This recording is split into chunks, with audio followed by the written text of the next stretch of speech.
റംദാൻ മാസത്തിൽ നോമ്പ് അനുഷ്ഠിക്കുന്നത് ആത്മീയമായ ഉന്നമനത്തിനൊപ്പം ശരീരത്തെയും മനസ്സിനെയും ശുദ്ധീകരിക്കുന്ന പ്രക്രിയ കൂടിയാണ്.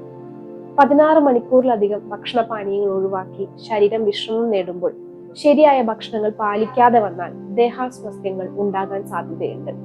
തളർച്ച, ദാഹം, അമിതമായ ക്ഷീണം എന്നിവയ്ക്ക് കാരണമാകാതെ ഉന്മേഷത്തോടെ നോമ്പ് അനുഷ്ഠിക്കാനുള്ള ചില പ്രധാന ആരോഗ്യകരമായിട്ടുള്ള മാർഗനിർദ്ദേശങ്ങളാണ് ഇന്ന് നമ്മൾ ഡിസ്കസ് ചെയ്യാൻ പോകുന്നത്. നോമ്പ് തുടങ്ങുന്നതിന് മുൻപ് കഴിക്കുന്ന ഭക്ഷണമാണ് സുഹൂർ.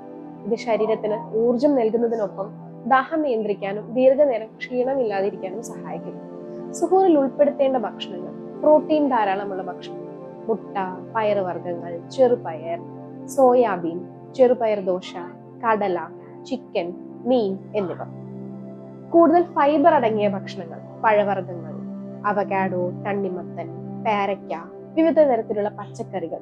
ഇതെല്ലാം ഭക്ഷണത്തിൽ ഉൾപ്പെടുത്തിയാൽ ദീർഘനേരം ക്ഷീണമില്ലാതെ നിങ്ങൾക്ക് തുടരാൻ സാധിക്കും. അമിതമായി മസാലയുള്ളതോ പൊരിച്ചതോ ആയ ഭക്ഷണങ്ങൾ, അധികം ഉപ്പുള്ള ഭക്ഷണങ്ങൾ, കഫീൻ, ചായ, കാപ്പി മുതലായ ഭക്ഷണങ്ങൾ ഇതെല്ലാം ഒഴിവാക്കാൻ ശ്രമിക്കും. ഇത് ബോഡിയെ കൂടുതൽ ഡീഹൈഡ്രേറ്റ് ചെയ്യും.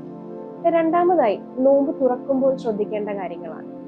നോമ്പ് തുറക്കുമ്പോൾ ശരീരം ദീർഘനേരം ഭക്ഷണമില്ലാത്തതിനാൽ രക്തത്തിൽ ഗ്ലൂക്കോസ് കുറഞ്ഞിരിക്കും. അതിനാൽ ശരിയായ രീതിയിൽ ഇഫ്താർ ആരംഭിക്കണം. ഇഫ്താറിൽ എന്തൊക്കെയാണ് ചെയ്യേണ്ടത്? ഈന്തപ്പഴവും വെള്ളവും കഴിച്ചു വേണം ഇഫ്താർ ആരംഭിക്കാൻ.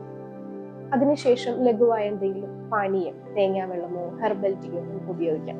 അമിതമായി മസാല ചേർത്ത ഭക്ഷണങ്ങളോ എണ്ണയിൽ വറുത്ത് പൊരിച്ചതായിട്ടുള്ള വറവ് സാധനങ്ങളോ ഉപ്പ് ചേർന്ന ഭക്ഷണങ്ങളോ ഒഴിവാക്കുക.